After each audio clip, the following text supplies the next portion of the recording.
Hola, buenas tardes, queridos amigos y colegas. Aquí estamos en nuestra reunión clínica de octubre, más relajada, porque se nos espera un buen fin de semana, un poquito más largo, como jueves y viernes feriado. Y hoy día tendremos al doctor Juan Guillermo Valenzuela, en representación de la Universidad de Chile, y cuyo tema es manejo de caninos incluidos. Ahí lo podemos ver. Ya comenzaremos, pero antes de nada vamos a oír a nuestros auspiciadores.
La gama más completa para proteger tu boca. Dientes y encías. Clínicamente probado. Además, reduce la acumulación de placa.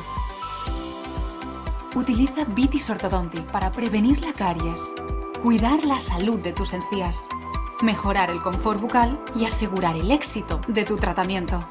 Usa Vitis Orthodontic y sonríe.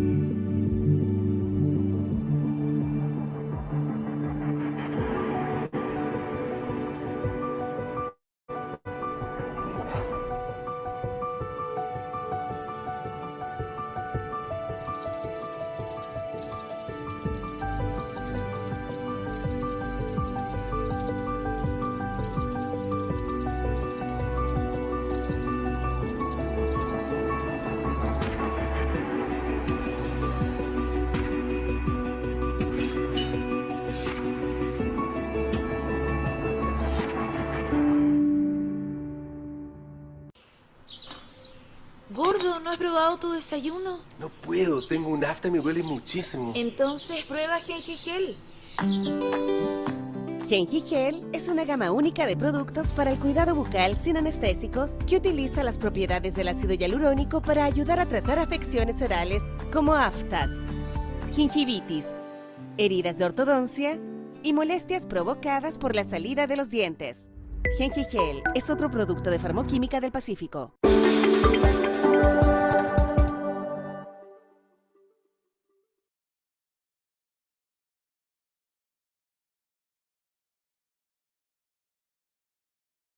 Bueno, antes de partir a nuestra reunión, tenemos como noticia las jornadas que tenemos de ortodoncia y odontopediatría. Quedan pocos cupos ya, los invito a que realmente no se pierdan esta instancia. Es primera vez que vamos a tener la oportunidad de estar con los odontopediatras, yo creo que va a ser muy interesante. Esto es en el aula magna de la Universidad de los Andes. Bueno, y para partir, pero antes de eso, quiero presentarles a nuestra moderadora, la doctora Janet Kreisberg. Muchos de ustedes la conocen, y ella es socia de la Sociedad de Ortodoncia y que va a moderar la reunión del doctor Valenzuela. Janet, adelante. Hola, buenas noches. Hola, María Eugenia. Es un gusto estar con ustedes. Hoy me tocó ser moderadora, ya que la mayoría de nuestros colegas se encuentran en el Congreso al lado, en Salvador. Y hoy día vamos a presentar una reunión con alguien que ustedes conocen muchísimo, el doctor Juan Guillermo Valenzuela.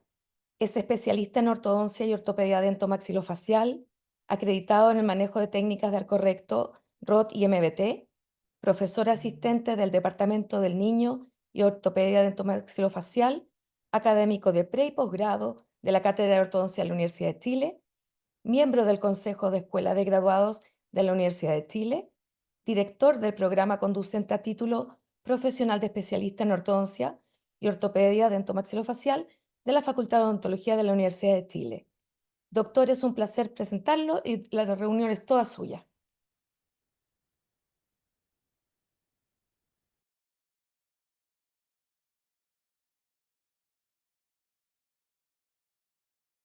Buenas tardes. Quiero en primer lugar saludar a todos ustedes y también agradecer a la Sociedad de Ortodoncia de Chile la invitación que nos hiciera para participar como posgrado en la reunión clínica de octubre. Quisiera además hacer una pequeña reseña de nuestro programa, que tiene 59 años de existencia, que fue creado en la Cátedra de Ortodoncia de la Universidad de Chile, cátedra que se emplazaba en las dependencias de la vieja Facultad de Odontología de la Avenida Santa María. Hoy, como ustedes pueden ver, nuestra facultad tiene una moderna infraestructura y recibe periódicamente a decenas de estudiantes que quieren especializarse con nosotros. Nuestras puertas se han mantenido siempre abiertas. Quienes son aceptados reciben en más de 4.000 horas una fuerte formación teórica y práctica, con un curso de preclínico intenso y exigente. Todo esto es posible gracias a nuestros académicos competentes y comprometidos con el perfil de egreso de nuestros alumnos que han caracterizado a nuestros egresados. En el aspecto científico, nuestro programa cuenta con el apoyo del Instituto de Ciencias Odontológicas de la Facultad de Odontología, que permite, a través de las tesis que realizan nuestros estudiantes, desarrollar interesantes líneas de investigación. La camaradería siempre ha sido un pilar importante en las reuniones académicas y sociales. Y por supuesto, cuando hay que ponerse la camiseta, nos ponemos la camiseta. Manejo de caninos incluidos. El diagnóstico integral de los dientes incluidos se fundamenta en 4 principios básicos: conocer la patología, la historia clínica, exploración clínica o examen intrabucal. Y por supuesto, auxiliares de diagnóstico. El diagnóstico y tratamiento de los dientes retenidos e incluidos se hace con el fin de evitar las complicaciones posteriores que comprometen la integridad del arco mental. Es necesario entender que se entiende por diente retenido a un trastorno de la erupción del diente permanente, el cual permanece más tiempo de lo normal en el tejido óseo, y se define como diente incluido al que se mantienen los tejidos osteomucosos más allá del periodo fisiológico de erupción, y que se encuentra impedido de erupcionar por hueso o dientes adyacentes con su formación radicular completa. El canino es una pieza importante en nuestra cavidad bucal, ya que cumple roles funcionales en la masticación, que agarra nuestros alimentos, como elemento guía en la dinámica de la oclusión, y también tiene roles estéticos, toda vez que soporta ciertos tejidos blandos, y también es importante en nuestra sonrisa. La frecuencia de las inclusiones de los caninos superiores se estima que es de un 34%, siendo la segunda pieza más incluida en la cavidad bucal, siendo superada por los terceros molares, con un porcentaje más alto de inclusión por palatino que por vestibular, un 85% y 15% vestibular. Se manifiesta principalmente unilateralmente.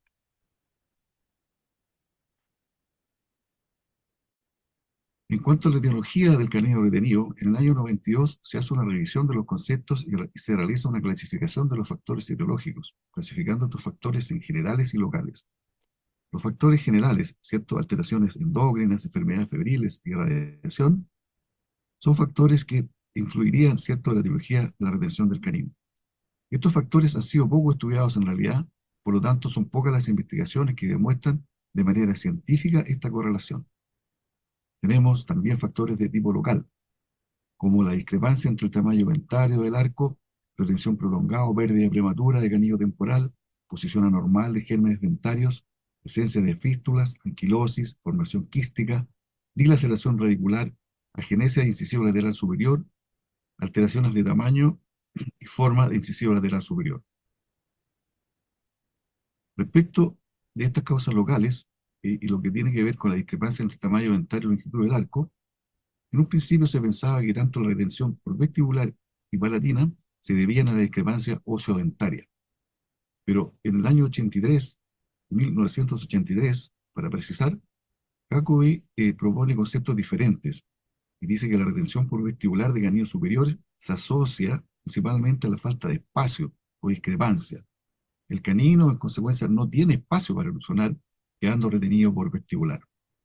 Y la retención palatina de los caninos maxilares, en el 85% de las veces se asocia a un exceso del maxilar superior, situación curiosa, ¿no es cierto? Y este exceso se puede deber a un excesivo crecimiento de la base maxilar o agenesia del incisivo lateral superior. En cuanto a la edad, es importante determinar el momento en que se puede considerar un canino como incluido. Las investigaciones más relevantes sobre el tema son realizadas por Erickson y Kurol en el año 86, y estos autores establecen la barrera de erupción e impactación del canino superior. Es a los 10 años de edad, en un niño de desarrollo normal. Por lo tanto, hasta los 10 años de edad, no podemos considerar a un canino como impactado. La formación radicular de un diente permanente, es importante tener conocimiento de lo que pasa. Un diente permanente no erupcionado está prácticamente quieto dentro del hueso alveolar. Inicia su movimiento eruptivo hasta que se forme la mitad de su raíz. Y los dientes aparecen en la cavidad oral cuando tiene formada 3/4 de su raíz. Se dice que el canino permanente necesita aproximadamente 2 años y medio para pasar de 1/4 a la mitad de la formación radicular y 1 año y medio para tener las 3/4 formadas. En cuanto a la posición del germen del canino como causa de retención del canino, Cookes dice que la rotación e inclinación del germen dentario puede desencadenar una alteración de su erupción, toda vez que el canino tiene una especial susceptibilidad, principalmente por corresponderle a un trayecto eruptivo más largo y tortuoso. En efecto, el canino tiene una trayectoria de 22 milímetros, ¿cierto? Y se ubica en la formación de cuando tiene su corona formada, a nivel de la cotadura viriforme, del maxilar superior. En un trayecto oblicuo, ¿cierto? Se va a posicionar por vestibular y por distal de la corona del incisivo lateral. Y posteriormente se verticaliza hasta erupcionar en boca. Las causas locales como obstrucción en la vía de erupción está la formación de neoplasias, quistes de cualquier naturaleza, restos regulares de dientes deciduos, supernumerarios y odontoma, son obstáculos, que pueden impedir la erupción. El retraso de la caída de la pieza temporal, del canino temporal, es bien conocido que el retraso de esta pieza temporal podría provocar la erupción ectópica del sucesor permanente. Se planteó si realmente era el canino temporal el que provocaba la retención del definitivo, o era que la raíz de este no se reabsorbía por la retención del diente definitivo. Y fueron los trabajos de Hylander y Jacobson que determinaron que la no reabsorción del canino temporal se debía a la retención del canino definitivo. Teoría de la guía.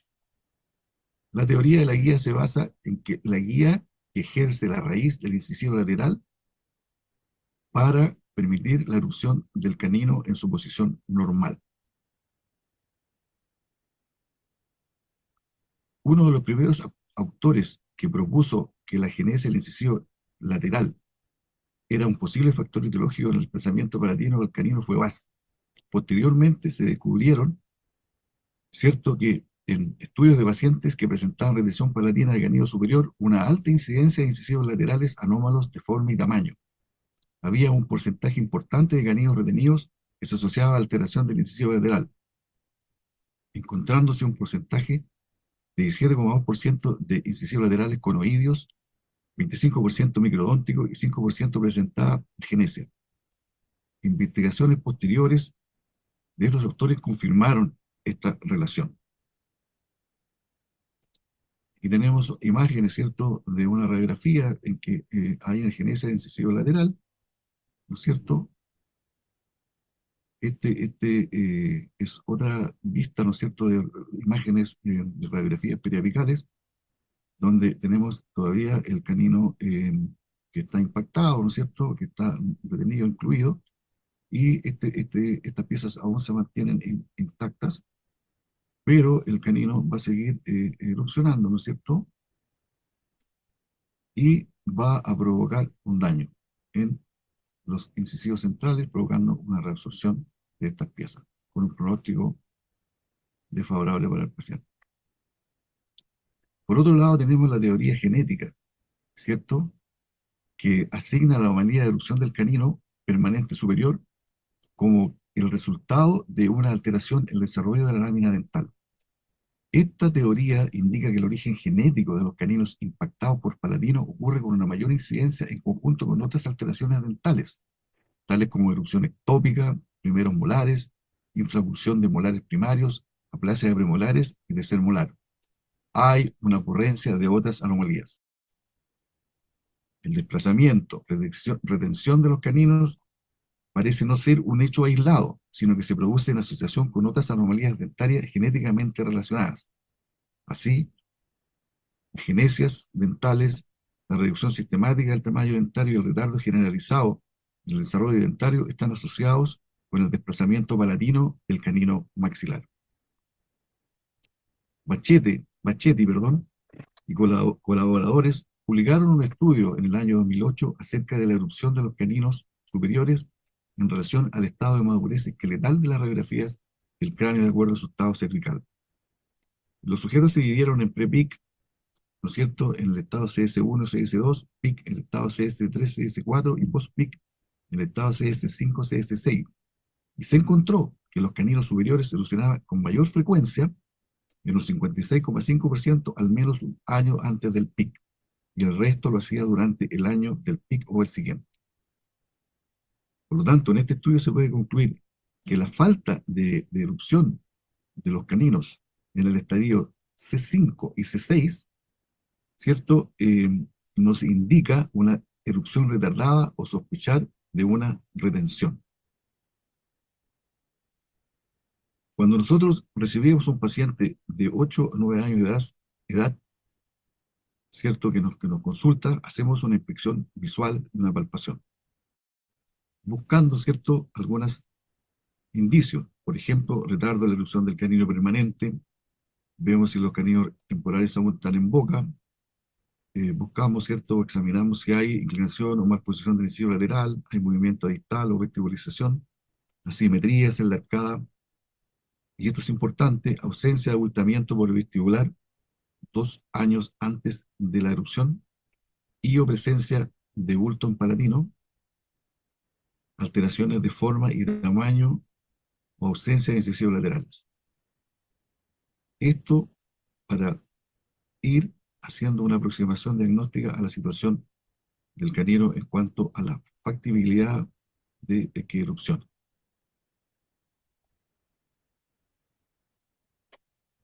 El diagnóstico que nosotros hacemos lo podemos realizar con cierta seguridad tempranamente, ¿ya?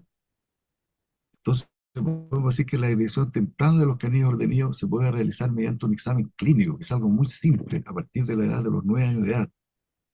Y clínicamente se recomienda, ¿cierto?, palpar el surco vestibular sobre la raíz del canino temporal.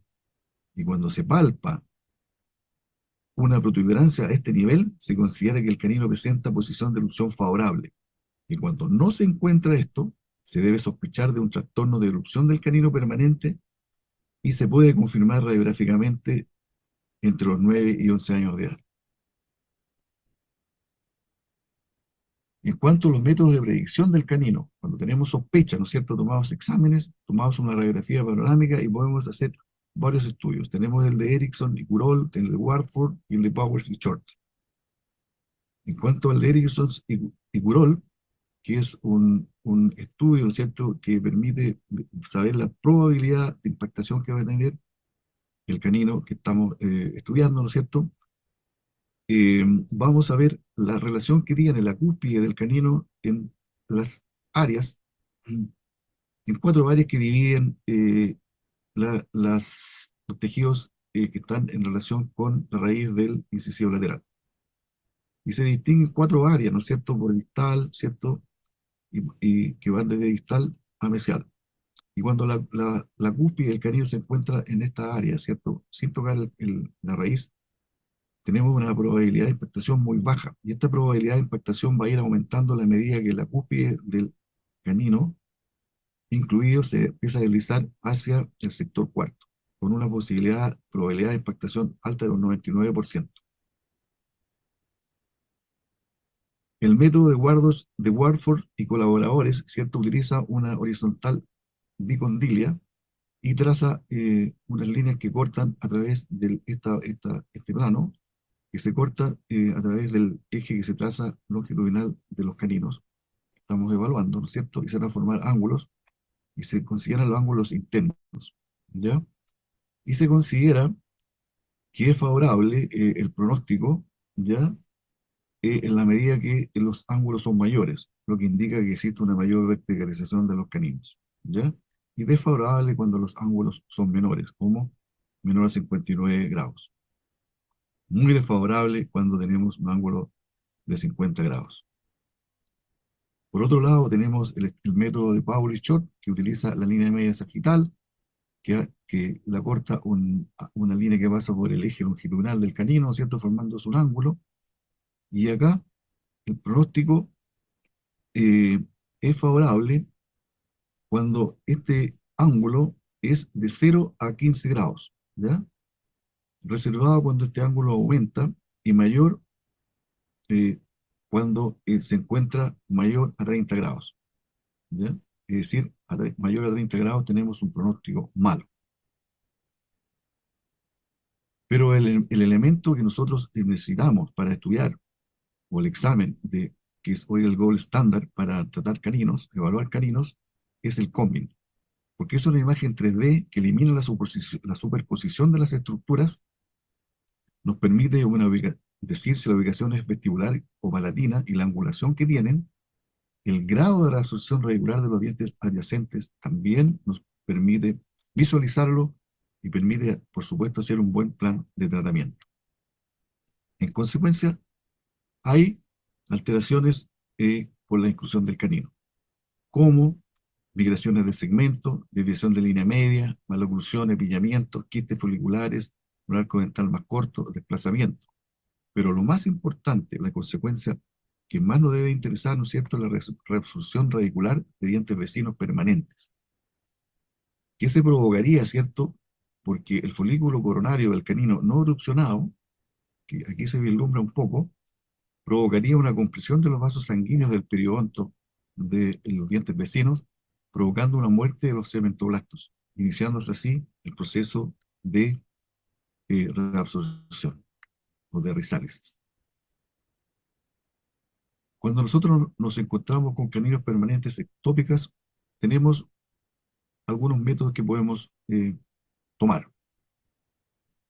Y van desde la observación, no realizar ningún tratamiento activo, hasta la exposición quirúrgica y alineación ortodóntica, que es lo que nosotros hacemos frecuentemente, pasando por un tratamiento interceptivo con extracción del canino temporal o extracción quirúrgica del canino permanente ectópico.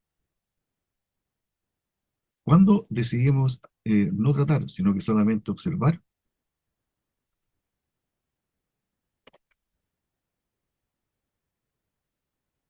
vamos a buscar la imagen, cuando el paciente no quiere tratamiento y o está feliz con su apariencia, cuando hay inexistencia de signos de reabsorción radicular en el diente adyacente o presencia de patología asociada.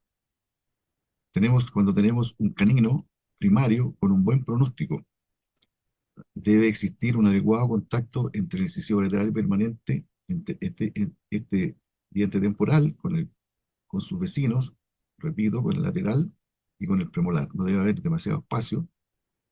O los caninos, cuando se encuentran muy desplazados palatalmente, sin evidencia patológica, especialmente si el canino ectópico está alejado de la dentición. En ese caso, nosotros observamos, no procedemos, no actuamos. Tratamiento interceptivo con extracción del canino primario. La prevención de la impactación canina maxilar es la forma ideal de tratamiento y proporciona los mejores resultados a largo plazo. El éxito del tratamiento interceptivo temprano está influenciado por el grado de impactación y la edad del paciente en el momento del diagnóstico. Erickson y Burol encontraron que la extracción temprana de caninos maxilares primarios puede resultar en una erupción normal del canino maxilar permanente ectópicamente desplazado. Entonces, si nosotros hacemos, de acuerdo a esto, la extracción del canino primario antes de que el paciente tenga 11 años de edad, normalizaría la posición de erupción del canino permanente que se encontrara en esta situación, con un 91% de probabilidad de retención, ¿cierto? Si la corona estuviese distal a la línea media de la raíz incisiva. Y la tasa de éxito disminuye a un 64% si la corona, ¿cierto?, de este canino se ubica más mesial o en posición mesial a la línea media de la raíz del incisivo lateral. Entonces, se sugiere que la extracción del canino primario es el tratamiento de elección en individuos jóvenes para corregir caninos maxilares que tienen erupción ectópica palatina, siempre que existan condiciones espaciales normales, ¿cierto? Y no se encuentren reabsorciones de la raíz incisiva.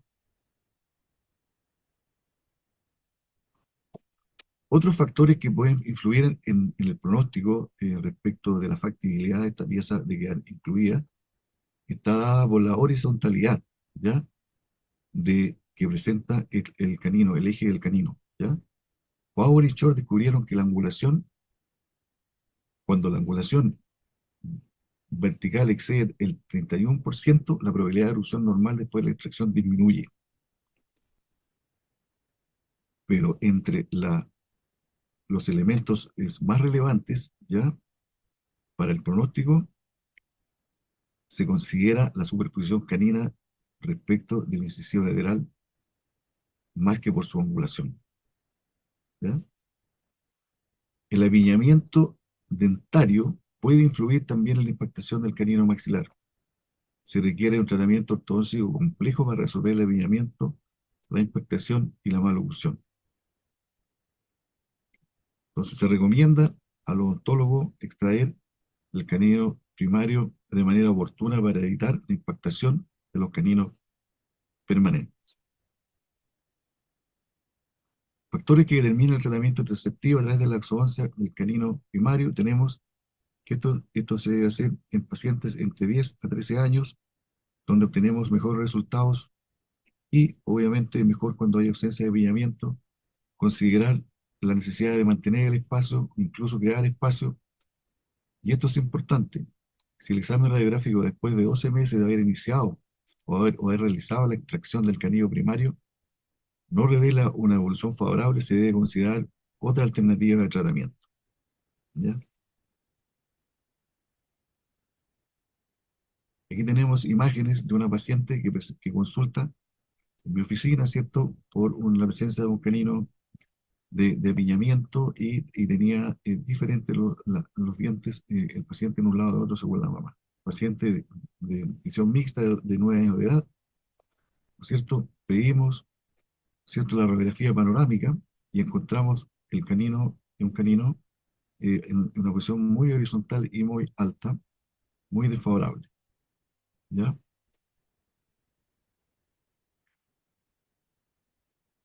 Aquí tenemos el combin, ¿ya?, en la cual nosotros hemos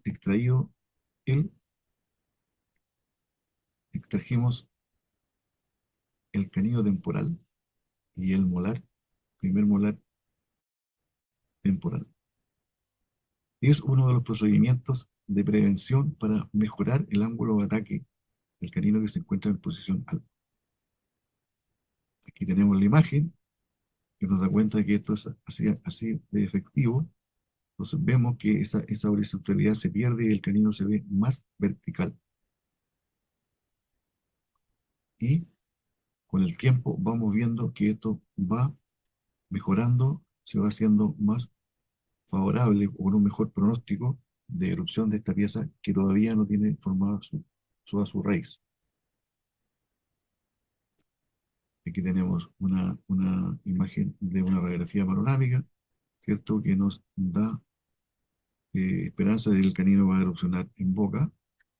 Y aquí tenemos una imagen de una periapical de la misma paciente que apareció mucho tiempo después y que fue sometida a tratamiento ortodóncico y en una radiografía de control, ¿no es cierto? Vemos el canino que está en una posición bastante cerca de alcanzar la arcada.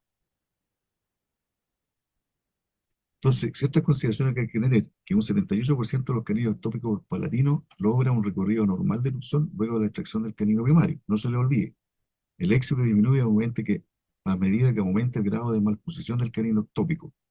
La extracción de dientes lesivos u otros dientes permanentes para establecer el espacio adecuado para el diente impactado puede provocar una erupción espontánea de ese diente, incluso si su ápice ya está cerrado. El pronóstico menos favorable es el aumento de la superposición medial del canino ectópico en relación a la raíz del incisivo lateral y aumento en el ángulo entre el eje longitudinal del canino y el plano medio según Kurol. Extracción quirúrgica del canino permanente ectópico. Las indicaciones. Cuando nosotros extraemos el canino permanente ectópico, cuando el paciente rechaza el tratamiento y está satisfecho con su situación, su apariencia. Cuando hay evidencia radiográfica de reabsorción radicular temprana de los incisivos adyacentes, se hace necesario extraer la pieza que está provocando daño. Caninos con raíces completamente formadas, donde su capacidad eruptiva es bastante pobre. Caninos con angulaciones severas, ubicación muy profunda de estos dientes impactados. Ahora vamos a ver la exposición quirúrgica y la eliminación ortodóntica de los caninos, que es lo que frecuentemente hacemos nosotros. Esto tiene algunas contraindicaciones que tienen que ver con enfermedades sistémicas, dilaceraciones, anquilosis, hipercementosis, rizálisis de piezas retenidas, ¿no es cierto? Y piezas que no han completado los dos tercios radiculares en su formación. Lo primero que podemos hacer, y lo más simple, es una gingivectomía. Y esta gingivectomía tiene indicación cuando el canino está coronal a la unión amelocementaria, como lo indica aquí esta foto, ¿no es cierto? El canino, la punta del canino está en esta posición, ¿no es cierto? Y tenemos nosotros solamente que eliminar la encía para dejar expuesta la corona del canino que nosotros queremos posicionar. Esta gingivectomía es ventaja porque es simple, poco traumática. Tiene una desventaja, si lo podemos llamar, que es limitada a solo algunas circunstancias. Debe haber esa situación o esa posición de la corona, como lo expliqué anteriormente. Y cuando la gingivectomía es demasiado conservadora, se provoca un crecimiento gingival en la zona que nosotros intervenimos. Cuando hacemos exposición quirúrgica, ya no solo tocando, haciendo una gingivectomía, ¿no es cierto? Hay que considerar un aspecto muy importante, y se dice que es de gran importancia que un diente erupcione en la encía de herida y no a través de la mucosa alveolar. Este punto debe tenerse en cuenta cuando se haga el colgajo. Cuando el canino esté retenido por el vestibular, se debe realizar un colgajo desde la cresta alveolar y suturarlo, de modo que se transfiera la encía de herida a la región en que quedará expuesta la corona. Es decir, el canino queda cubierto de nuevo se repone el colgajo, ¿no es cierto? Esperando de que esa erupción del diente lo haga en encía adherida, ¿no es cierto? Y no en mucosa.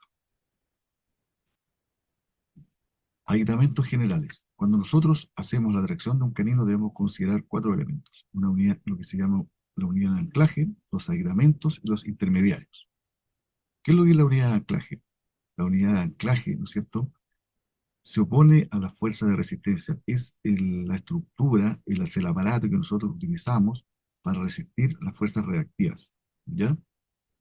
Cuando nosotros traccionamos un canino vamos a tener una fuerza de tracción, pero nosotros sabemos que hay una fuerza reactiva que va a ser de la misma intensidad que la que estamos aplicando para mover algo. En este caso, un canino que está incluido. Entonces, se provoca alguna deformación del arco, y eso tenemos que evitarlo colocando arcos no tan pequeños o tomando las medidas para que esa fuerza reactiva no sea superior a la fuerza que nosotros estamos aplicando para conseguir el posicionamiento del canino. Y pueden ser elementos fijos o pueden ser elementos movibles que nosotros utilicemos como unidades de anclaje. Aquí tenemos, en el caso de dentición definitiva o permanente, tenemos una unidad de anclaje que está constituida por un arco, ¿ya? Y acá tenemos igual un arco que está de alguna manera resistiendo que se provoque una deformación del resto de las arcadas toda vez que estamos traccionando estos caninos a través de este arco auxiliar. Aquí tenemos un arco, un aparato, perdón, removible de dentición mixta que se utiliza para ¿no es cierto?, mover algunas piezas dentarias. Los aislamientos. ¿Qué son los aislamientos? Los aislamientos son los elementos que se adhesionan, que se adhieren, que se pegan en la pieza que está incluida, fundamentalmente en la corona. Y tenemos lazos de alambre, tenemos pernos roscados, perdón, tenemos bandas, tenemos brackets, tenemos botones y tenemos otro tipo de dispositivos que se cementan, que son los eyelet. En cuanto al intermediario conector, que este sería el elemento que une, ¿cierto?, la unidad de anclaje con los aislamientos que van cementados, ¿cierto? Tenemos alambres de ligadura, cadenetas que son metálicas, que pueden ser de oro o de otra aleación, cadenetas elásticas y resortes. Entonces, este elemento, este intermediario, es indispensable en los casos donde se realiza una técnica de exposición cerrada o a cielo cubierto. O sea, el diente vuelve a ser cubierto con tejido blando, entonces se deja transfixiante este intermediario, y puede ser uno de estos elementos que yo acabo de mencionar. Respecto de los aislamentos que van unidos a la corona, ¿ya? Se usaba antiguamente, lo menciono solamente como información, algún alambre de ligadura que se ponía de manera que se rodeaba el cuello de la pieza dentaria incluida, en este caso el canino, ¿no es cierto? Se entorchaba, y este era el aislamiento que nosotros íbamos a utilizar para conectar el intermediario o conector hacia la unidad de anclaje.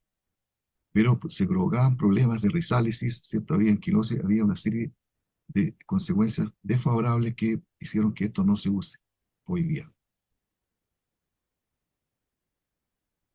Los dispositivos adheridos, existía una preocupación si la fuerza de adhesión se podía ver afectada, ¿cierto?, por la falta de modulación del esmalte, que nosotros en realidad lo forzábamos a tomar la pieza dentaria, ¿cierto?, en una posición que no había sido natural, ¿ya? Había sido forzada. Entonces, no hubo problema de adhesividad en las piezas cuando se penetran, ¿ya? No existe diferencia entre la adhesión de aislamentos que sean de oro u otra aleación. Sí existe diferencia en la adhesión cuando se comparan cementaciones in vitro en vivo. Evidentemente, cuando es in vitro se controla mucho más la humedad o la contaminación con algún flujo que pudiera complicarnos la adhesión cuando estamos trabajando en vivo. Los botones son aislamentos, ¿no es cierto?, más pequeños, de perfil bajo, son menos irritativos para los tejidos blandos que van a superponerse encima de esta pieza, de este elemento. Deben ser removidos en algún momento y reemplazados por bracket cuando el diente retenido está cerca del arco principal.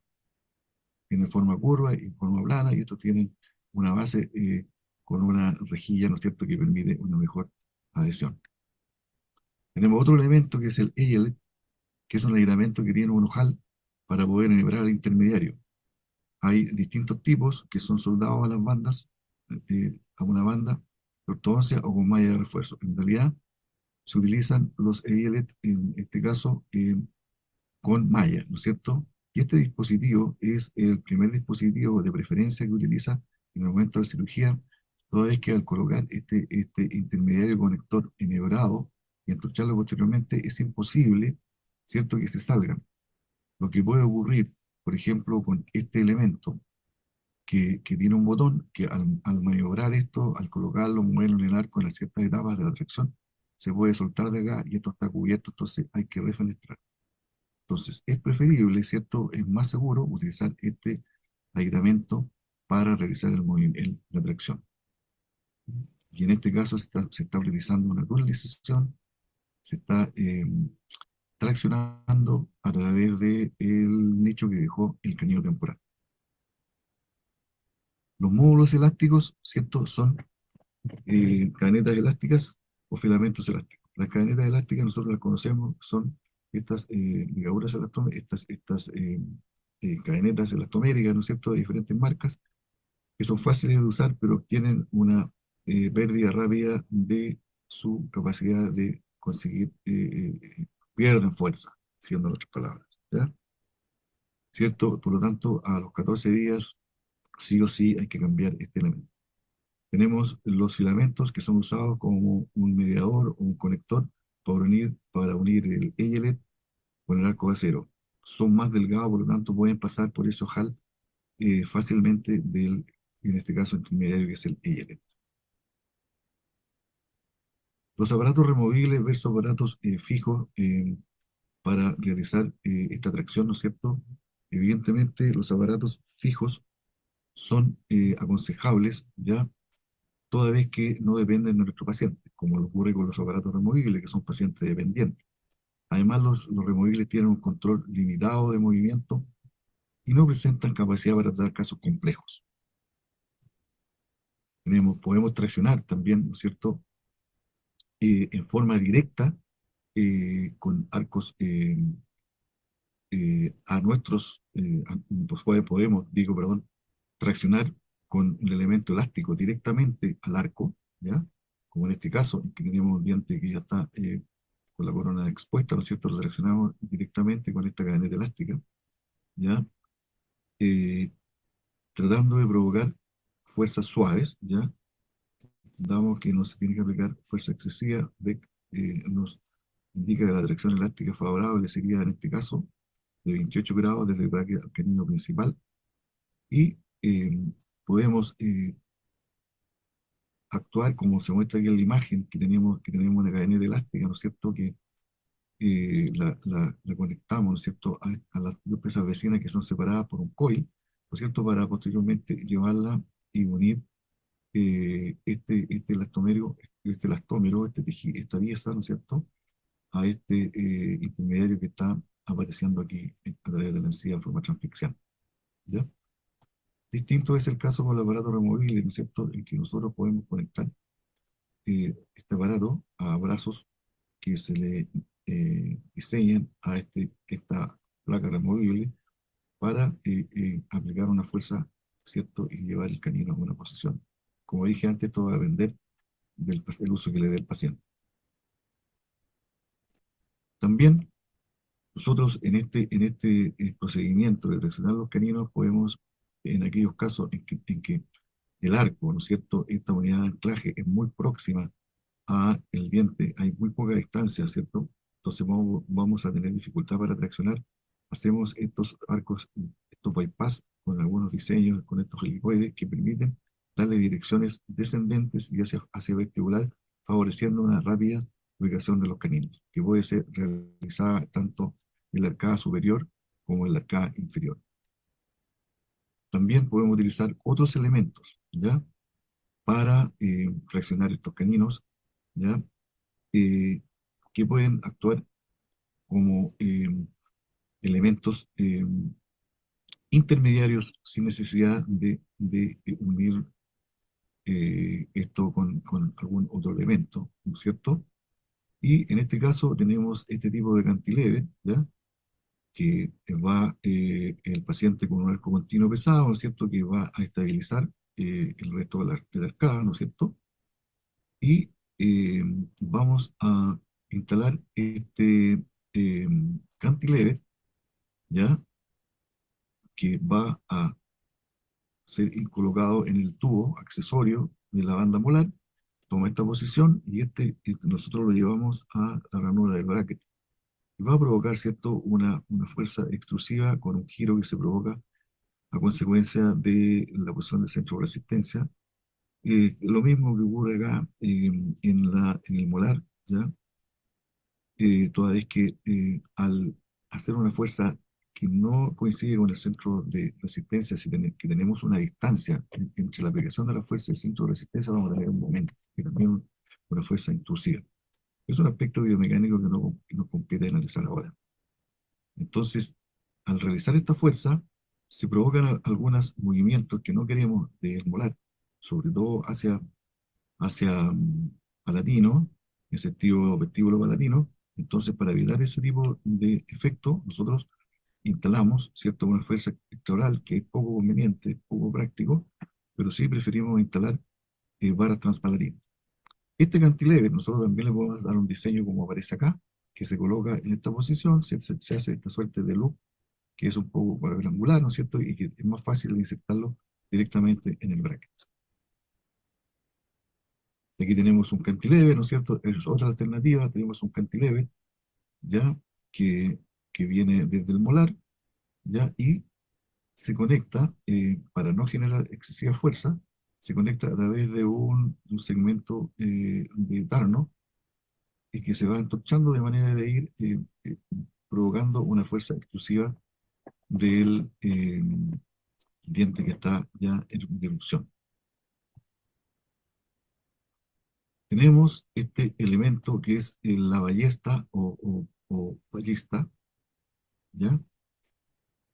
Que es un arco, un segmento de arco, un arco que está desarrollado o elaborado en acero de calibre 0.14, 0.16 y 0.18, y este elemento acumula energía al ser doblado sobre su eje longitudinal. Entonces, este elemento nosotros lo vamos a batir hacia palatino cuando está posicionado para mover un diente superior, o que está por palatino, o eh, hacia vestibular cuando este elemento está traccionando una pieza que está en vestibular. ¿Mm? Entonces, cuando se utiliza técnica de quirúrgica de exposición cerrada, porque este elemento se conecta como vemos aquí, se conecta con este conector intermediario que transfixió la mucosa, que va a permitir, cuando esto se devuelva a esta posición, ¿cierto?, nos va a sacar este camino hacia vestibular y nos va a llevar a una posición más cerca del arco, ¿ya?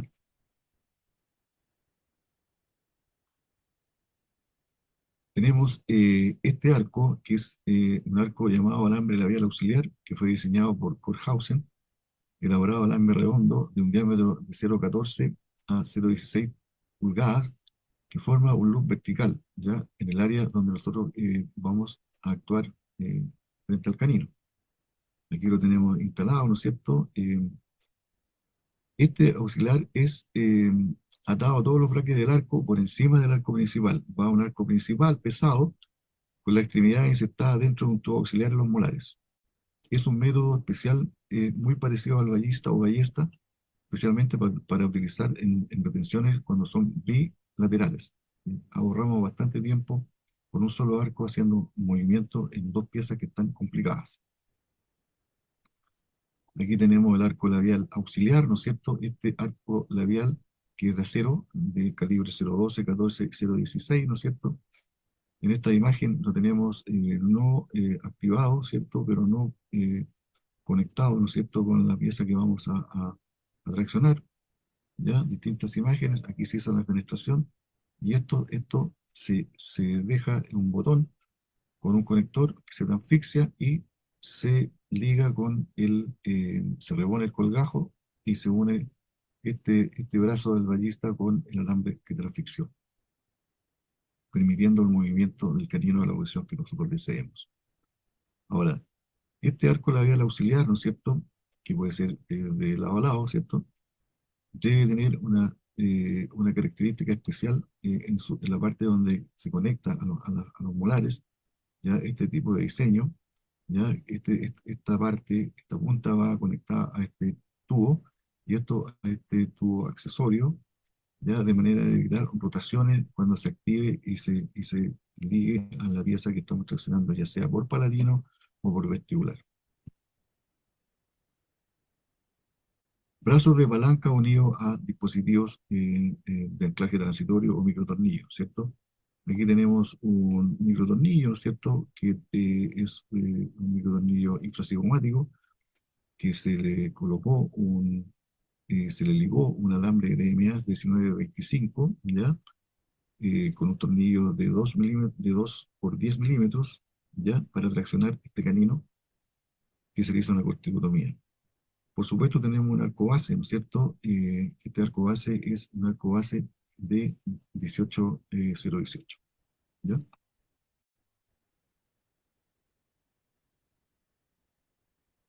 Los dispositivos de anclaje temporal, ¿cierto?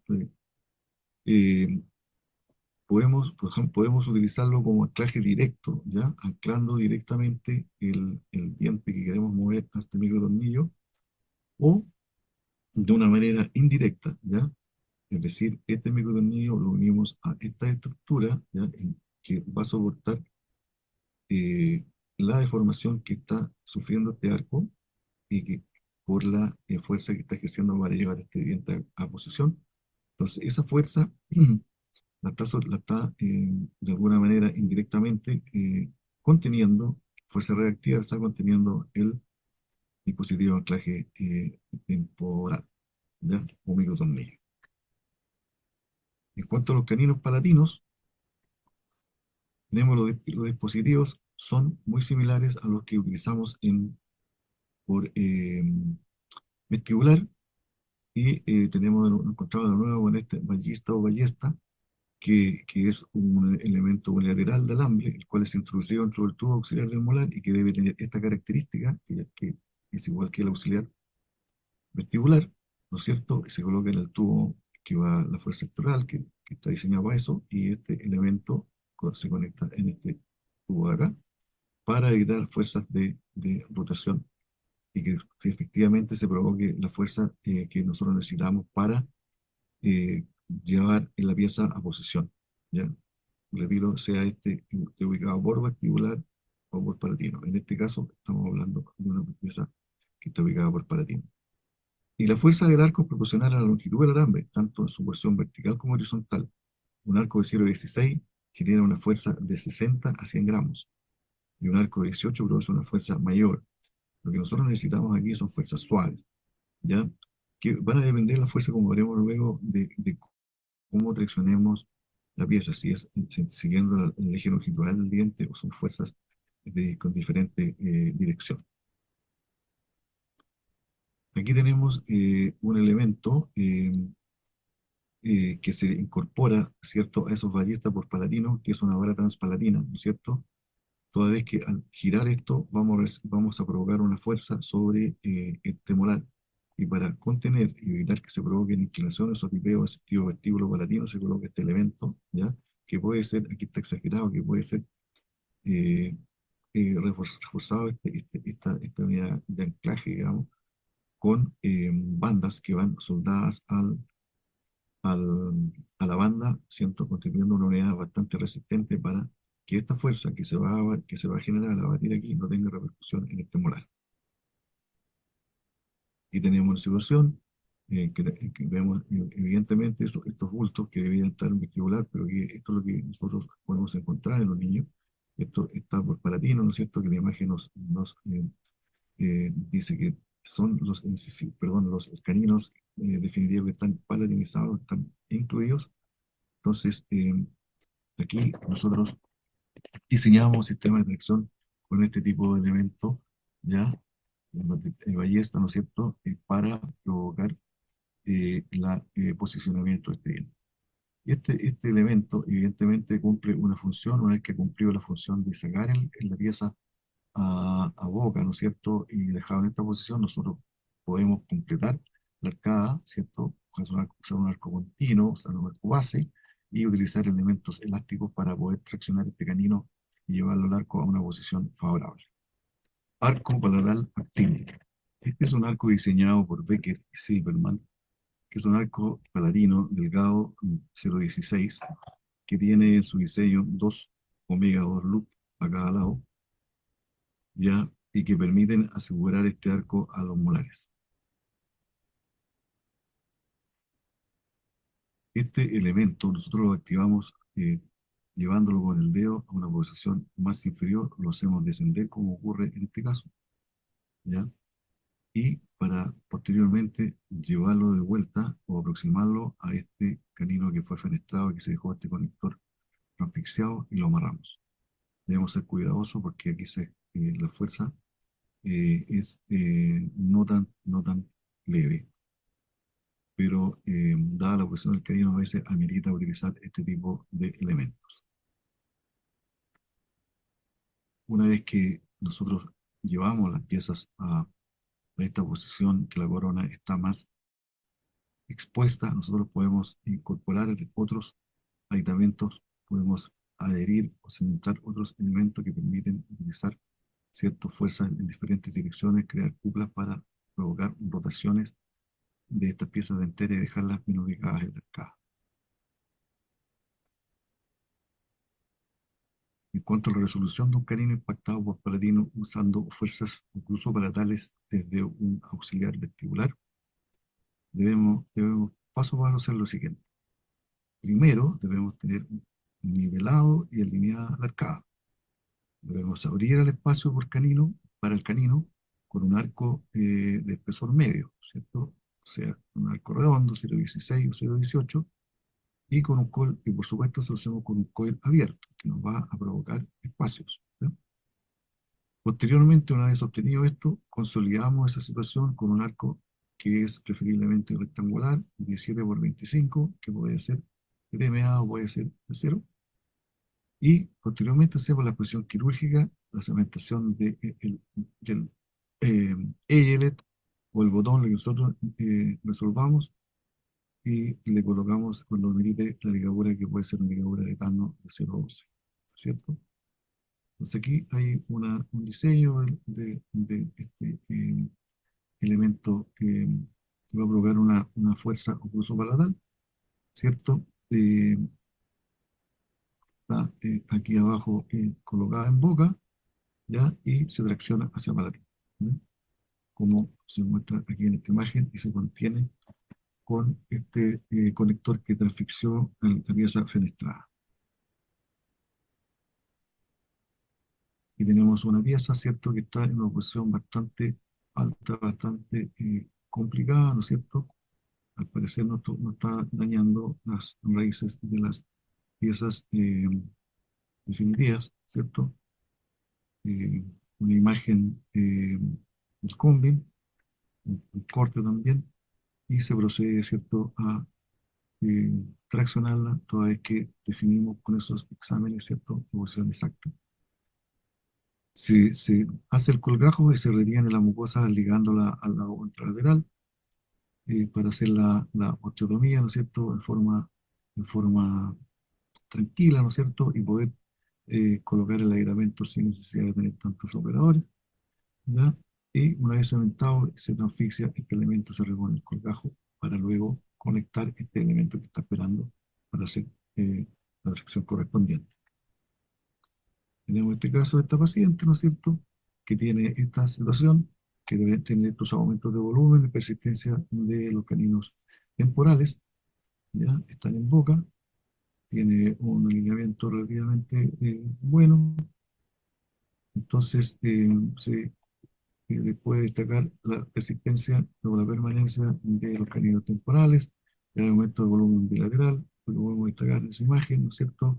El combin nos indica, ¿cierto?, que tenemos las piezas en esa posición, que están hacia palatino, ¿no es cierto?, y que no han provocado alguna lesión en las piezas adyacentes, me refiero a los incisivos. Entonces se hacen las fenestraciones correspondientes, ya se hizo el colgajo, ya, en ambos lados, se cementaron los elementos, se transfixió, se dejó este alambre para transfixiar y se repuso el colgajo, ¿ya? Eh, y con las suturas correspondientes, ¿no es cierto? Nosotros podemos colocar también, para evitar complicaciones postquirúrgicas, eh, una elemento para, como un plano, no es un plano, sino que es una placa palatina, ¿no es cierto?, estampada, ya que va a evitar que se provoque un abombamiento, un abultamiento a consecuencia de la gravedad que actuaría en ese colgajo que va a ser no menor y podría provocarnos alguna deformación a nivel del paladar que complicaría al paciente. Una vez retirado, ¿no es cierto? Eso, que el paciente ha evolucionado favorablemente, permite protegerlo también de las comidas. Nosotros sacamos ese elemento y vamos a iniciar la tracción, por supuesto colocando un arco base, ¿no es cierto? Vacío de acero 16 por 22 con doblez de compensación, si lo amerita, y el arco auxiliar, ¿cierto? Con estas trampas de batón, nosotros solemos llamar, ya, o ballesta, como quieran, y vamos a conectarnos a las piezas que están en palatino para hacer la tracción que necesita. ¿Ya? Aquí tenemos las imágenes iniciales, ¿cierto? Y aquí tenemos una imagen posterior, 5 meses de tracción con este tipo de elementos, en el cual nosotros vemos que ha habido, ¿cierto?, un avance en la pieza se encuentra en una posición más favorable en comparación con la inicial. Aquí tenemos nuevas imágenes, ¿ya?, con las piezas ya en boga en un lado, ¿ya? El arco tipo ballesta, o el auxiliar ballesta ya funcionó en un lado, en el otro lado funcionó menos, ¿no es cierto?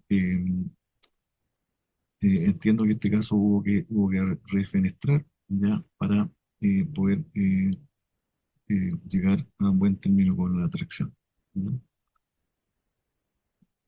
Aquí tenemos una imagen, ¿ya? En que podemos ver, ¿cierto?, de forma más gráfica, cómo tenemos que manejar este elemento auxiliar con esta doble ballesta o o arco de trampa de ratón que nosotros llamamos y que conecta a esas piezas que están en posición palatina, ¿ya? Consiguiendo llevarlas a boca para posteriormente incorporarle otra mecánica de atracción, teniendo un arco base ya un poquito más pesado, ¿no es cierto?, para evitar que se provoque una deformación y nos complique las piezas vecinas al espacio, ¿ya? Para lograr este objetivo. Aquí tenemos la situación en que tenemos paciente de mala oclusión de clase 2 que tiene canino impactado y se utilizó un quad helix como elemento de anclaje, ¿cierto?, al que se le incorporó un brazo de soldado, ¿ya?, para conseguir efecto, ¿ya?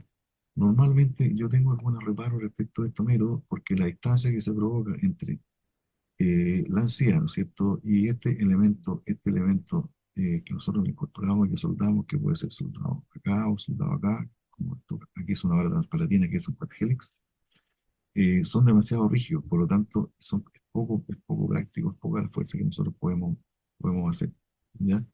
Entonces es preferible utilizar otro tipo de elementos para llevar esa pieza a una buena posición, ¿ya?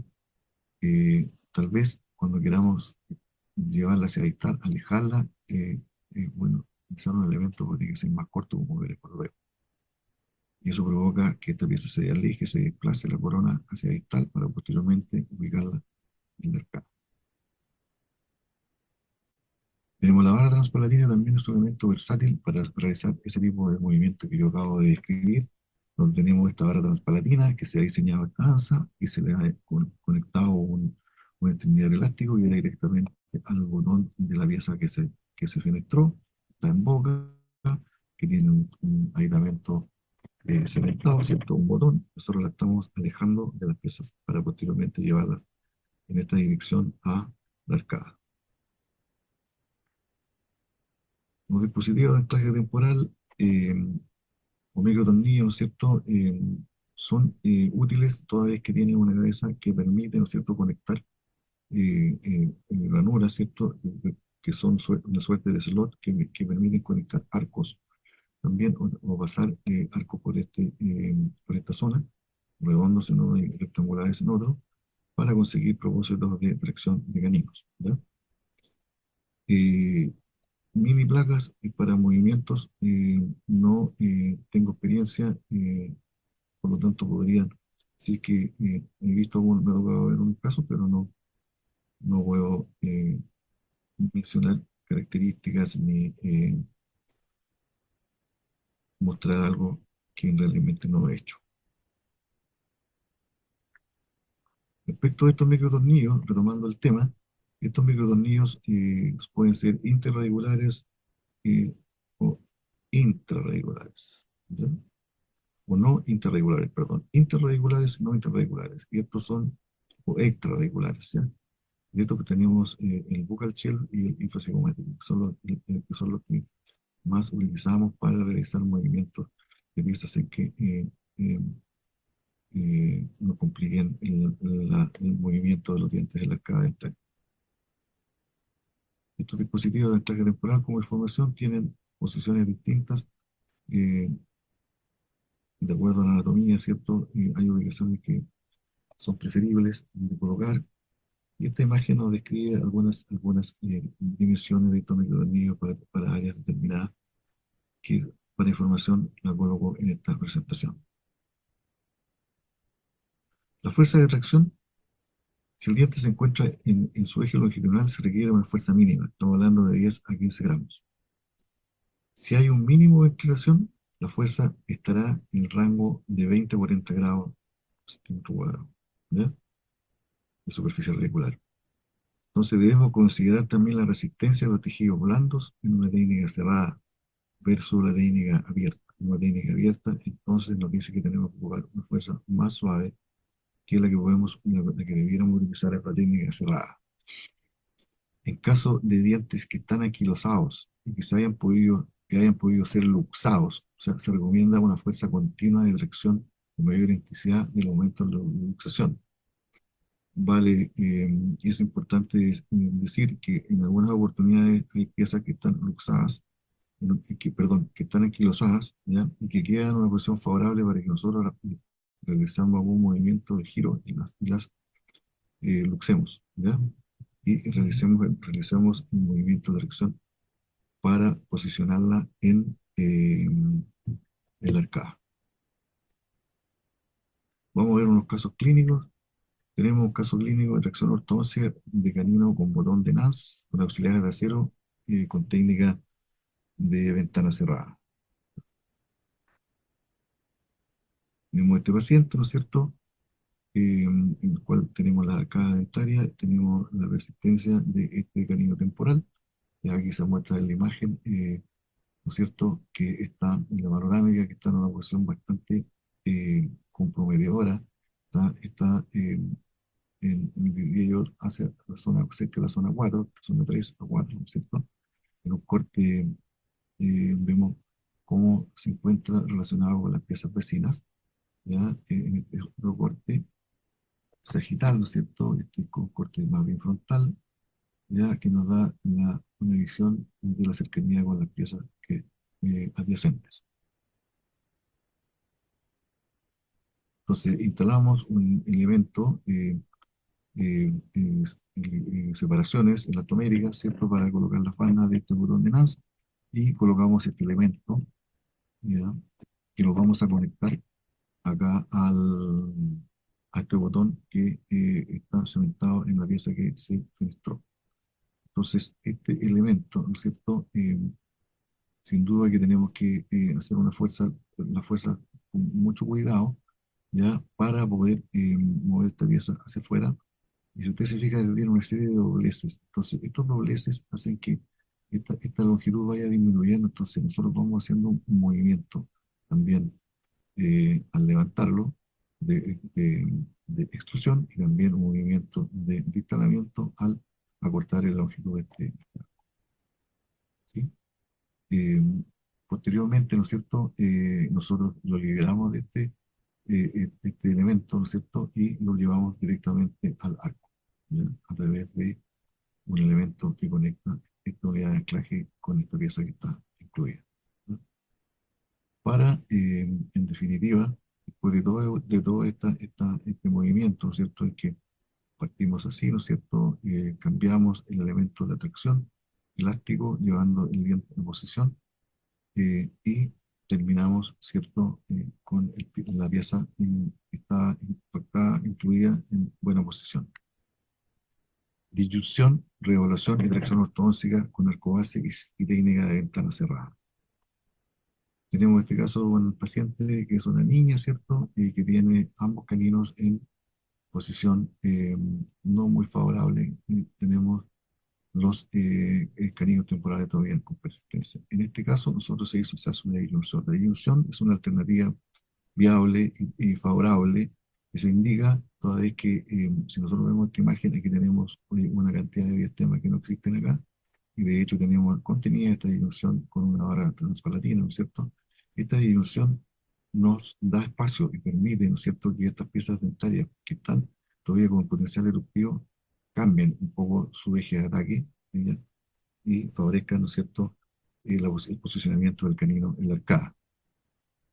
Aquí tenemos esta imagen, ¿no es cierto?, que nos, nos indica que tenemos esta pieza en posición vestibular, ¿cierto? Asoman hacia el vestibular provocando estas eminencias y eh, es favorable su posicionamiento, ¿ya? Aquí tenemos una vista de nuevo de la arcada de la paciente, ¿ya? Aquí se hace el acto quirúrgico, ¿no es cierto? Vimos que era por vestibular el abordaje, ¿no es cierto? En la imagen del combing.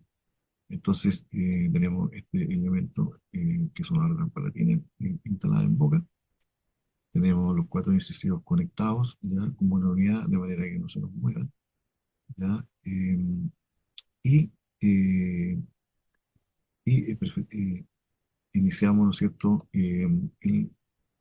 la cirugía, como dije anteriormente. Aquí se conecta a el arco, ¿ya? Utilizamos un 2x4 para permitir llevar a través de esta unidad de anclaje con éxito la pieza a boca, ¿cierto? Aquí tenemos una suerte de bypass, ¿no es cierto?, que permite traccionar esto más hacia abajo. Aquí tenemos la misma situación, ¿ya?, que lleva esto hacia una posición más baja, ¿no es cierto?, en esta pieza que están posicionando. Otro caso con tracción canina con una barra palatina con auxiliar de acero y luego una trampa de ratón, que son los ballestas bilaterales. Tenemos este caso de un paciente, ¿no es cierto?, que viene prácticamente en estación definitiva. Tenemos ausencia de este canino, presencia o persistencia del canino en el lado derecho del paciente, una imagen de la panorámica de cesta, ¿no es cierto?, con el canino con un eje de ataque amenazante, ¿no es cierto?, en un corte.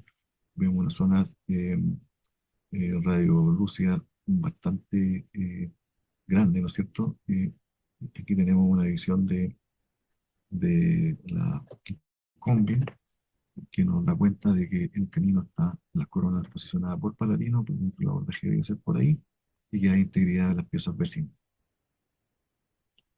Entonces se hace la intervención quirúrgica, ¿no es cierto?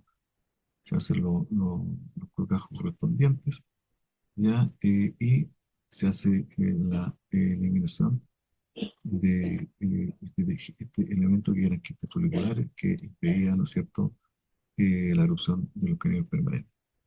Entonces, dijimos en un comienzo que había factores locales de obstrucción. Aquí tenemos claramente uno de esos, que tenemos un elemento como un quiste que está impidiendo el posicionamiento de los caninos que están incluidos en posición. Aquí tenemos la barra transpalatina, ¿no es cierto? Esta barra transpalatina se le puede colocar elementos de tipo elástico, ¿no es cierto? Conectores en medio elástico para hacer fuerzas más amigables, fuerzas continuas y ligeras, que son las que nosotros necesitamos hacer en ortodoncia, ¿ya?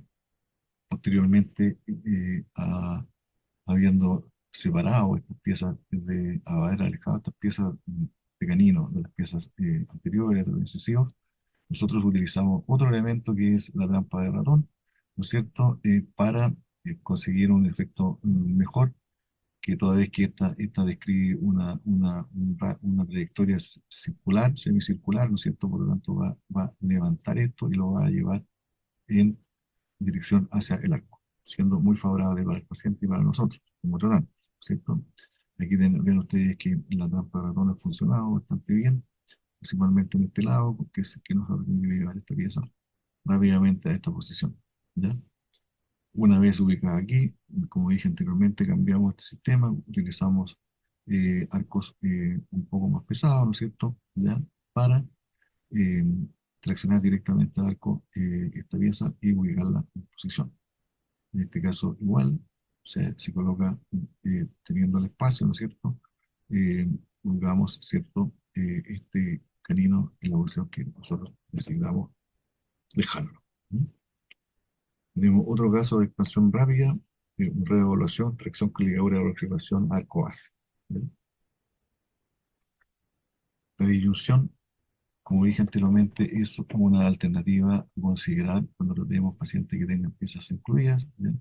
Toda vez que la separación se va a provocar a nivel de la sutura palatina media, lo que se va a traducir en un plazo no tan largo, en una mayor cantidad de tejido, eh, ya de hueso palatino, para que estas piezas se puedan ubicar de una manera más favorable y los caninos puedan mover y puedan cambiar su eje de ataque. ¿Ya? Aquí tenemos el paciente, ¿no es cierto? Una vista de arcada superior e inferior, tiene instalado el disyuntor, que es disyuntor a dos bandas, ¿ya? Aquí se sacó el disyuntor y se colocó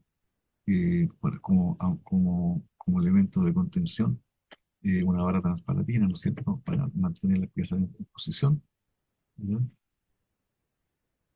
Y posteriormente se colocó aparatología fija.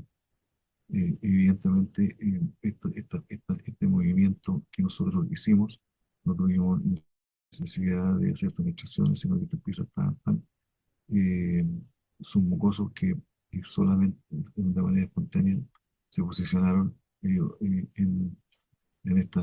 literalmente bajo la mucosa para con un pinchazo o una pequeña intervención dejarla en esta situación y colocar algún elemento para traccionarlos hacia el arco en ambos casos, consiguiendo, ¿no es cierto?, alinearlos en la arcada y dejar los caninos donde corresponde. Entonces tenemos acá imágenes, ¿no es cierto?, del mismo caso, donde ya el canino está siendo traccionado y muy cerca del arco, ¿ya? Con la hora de la aproximación. Aquí tenemos brackets, ambas piezas, con arcos un poco más pesados, ¿no es cierto?, que tienen mayor información, para dejar esta arcada bastante mejor en comparación a lo que había al comienzo. Aquí tenemos el caso, ¿no es cierto?, el paciente que terminó el tratamiento con este tipo de alineamiento, ¿no es cierto? Y ahora se va a hacer sometido a tratamiento tóxico para corregir la relación del arcada superior con la inferior, teniendo ya solucionado el tema de los caninos eh, que estaban, mejor dicho, impactados. Vamos a ver el último caso clínico, es un caso de exodoncia, más tracción ortodóntica con técnica de ventana cerrada y abierta. Es una paciente que es sexo femenino, ¿cierto?, que tiene una imagen que deja ver una sonrisa en los orificios laterales de forma muy bien cónica, ¿ya? Y que presenta una arcada un poco asimétrica. A la imagen de la radiografía tenemos los caninos en bastante mala posición, sobre todo el canino que está posicionado en el oblicuo, en el lado derecho, pero muy cerca de la línea media. El maxilar superior, ¿no es cierto?, En este caso utilizamos una barra transpalatina, a la cual en el lado derecho, donde vamos a abordar el canino por eh, palatino, le incorporamos un brazo tanto por palatino como vestibular, y en el lado izquierdo del paciente, cuando tenemos la pieza que la vamos a traccionar desde vestibular, colocamos solamente un brazo por vestibular, con el objeto de traccionar la pieza que está incluida en ese lado. Y se inicia el tratamiento, ¿no es cierto?, con las eh, respectivas fenestraciones, ¿ya? Dejando liberadas las coronas, sobre todo la que está en palatino, y utilizando una fuerza desde vestibular en ambos casos, ya para posteriormente ir completando las arcadas dentarias con los brackets respectivos para ir alineando y subiendo de calibre en los arcos, con los arcos, ya de manera de ir consiguiendo un mejor alineamiento.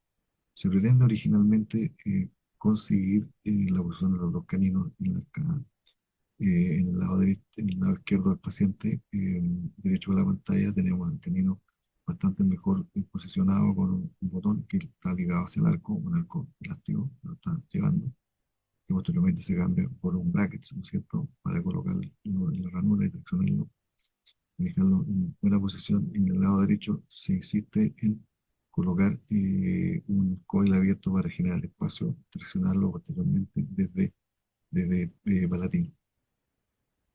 Ya se coloca un tornillo, ¿cierto?, para poder llevarlo, pero definitivamente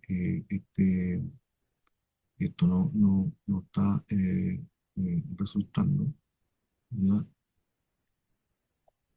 Y estamos, en este caso, realizar exhumaciones, ¿cierto? Para compensar, ¿cierto?, la pérdida del canino que nosotros no podemos posicionar en el lado derecho del paciente.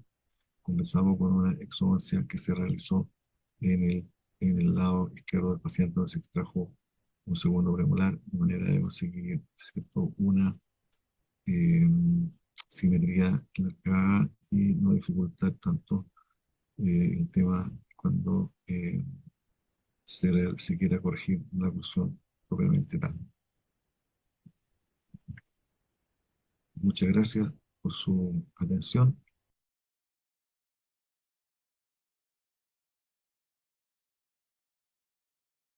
Muchas gracias, doctor, por la extensa y clarísima presentación y muy completa. Se lo agradezco.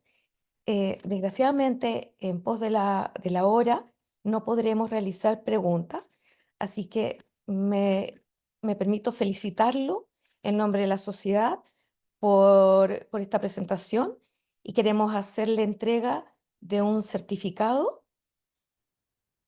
y la doctora, la doctora Aid se lo hará. Buenas tardes. Ok, buenas tardes. Ahí está. Felicidades, doctor, y muchísimas gracias por la completísima presentación. Sí, bueno, yo quisiera agradecer a los colegas, saludarlos una vez más por acompañarnos en esta presentación, que traté de abordar un tema de la manera como lo manejamos en el título. Esta presentación, por varias razones, fue grabada, ¿no es cierto? Y esta grabación pretendía entregar la mejor imagen y el mejor sonido, pero quedó sumamente pesada, por lo que no corría rápido, por lo que se tuvo que modificar en la marcha, con lo inconveniente que esto generó. Muchas gracias, doctora, por la invitación una vez más, y cualquier inquietud al respecto sobre este tema me encuentran en la Facultad de la Universidad de Chile. Que tenga... Juan Guillermo, te quiero agradecer porque más que nada por haber aceptado en forma casi inmediata la invitación que les hicimos a las universidades en participar en las reuniones clínicas de la sociedad. Y no dudaste 2 minutos en decir, por supuesto, voy y todo, así que eso quería destacarlo de todas maneras. Ahora, siempre pienso, y lo dije en la reunión pasada, la gente que no está ligada a la universidad no tiene cómo saber la formación que están teniendo los nuevos ortodoncistas. Y creo que esta ha sido una buena vía para que realmente puedan mirar la enseñanza de alguna manera a través de sus docentes. Yo te agradezco mucho la presentación de hoy día y bueno, hace difícil seguirla porque ya es como bien tarde. Así Entiendo. que quiero despedir con los colegas y amigos. Recordarles, por favor, no se olviden de las jornadas para que no dejen de inscribirse y dejarlos con nuestros auspiciadores. Muy buenas noches. Buenas noches. Buenas noches.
La gama más completa para proteger tu boca, dientes y encías. Clínicamente probado. Además, reduce la acumulación de placa. Utiliza Vitis Orthodontic para prevenir la caries, cuidar la salud de tus encías, mejorar el confort bucal y asegurar el éxito de tu tratamiento. Usa Vitis Orthodontic y sonríe.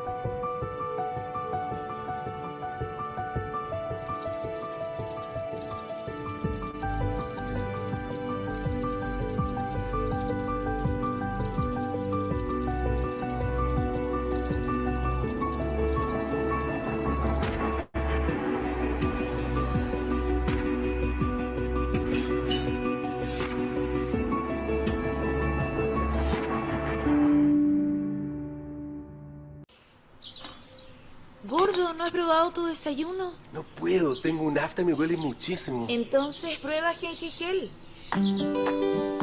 Gengigel es una gama única de productos para el cuidado bucal sin anestésicos que utiliza las propiedades del ácido hialurónico para ayudar a tratar afecciones orales como aftas, gingivitis, heridas de ortodoncia y molestias provocadas por la salida de los dientes.